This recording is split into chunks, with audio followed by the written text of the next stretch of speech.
Banging on the mic.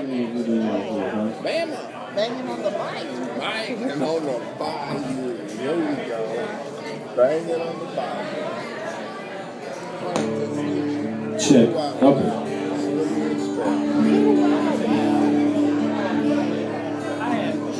All right.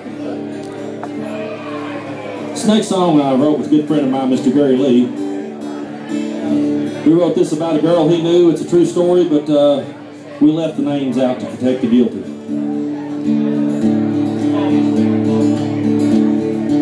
I should have listened to Daddy when he said, "Hey, laddie, don't you know that girl's a whore? She done rolled around with every man in town. You better kick her ass out the door. She got the looks to kill and she loves them pills. You're about to get yourself in a bind. She been writing bad checks for war sets and drinking $3 wine." Well, for all that his bitchin', I wouldn't listen. I thought he had lost his mind. Never thought I'd get fleeced. It was my first piece and we were doing fine. So love, she was sent from above, stomp her pussy blind. And she was writing bad checks for Percocets and drinking $3 wine. It just goes to show that you never know what you might do when you get stoned.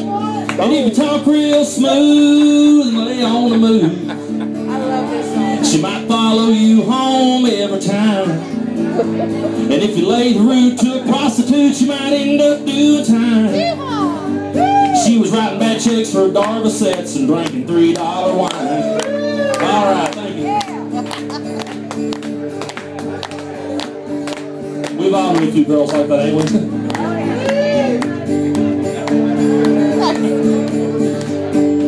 Well, you know, that's the difference because the whole film thing kind of went past me.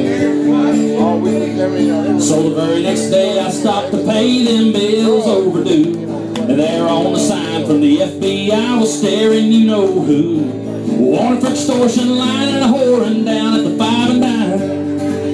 And she was writing bad checks for Xanax and drinking $3 wine. Well, the jig was up and I'd had enough and I flew back to the house. And there on the floor when I opened the door was that girl's old white blouse. I got the scoop, she flew the coop, stole everything she could find. And she was writing bad checks for Laura sets and drinking $3 wine. It just goes to show that you never know what you might do when you get stoned. And if you talk real smooth, put on the move, she might follow you home every time. And if you lay the root to a prostitute, you might end up doing time. She was writing bad checks for Percocets and drinking $3 wine. And she was getting bad checks for oral sex and drinking $3 wine. You gotta be very careful who you look at while you're singing that song. I've gotten in trouble before by looking at the wrong person at the wrong moment on that one. Thank you.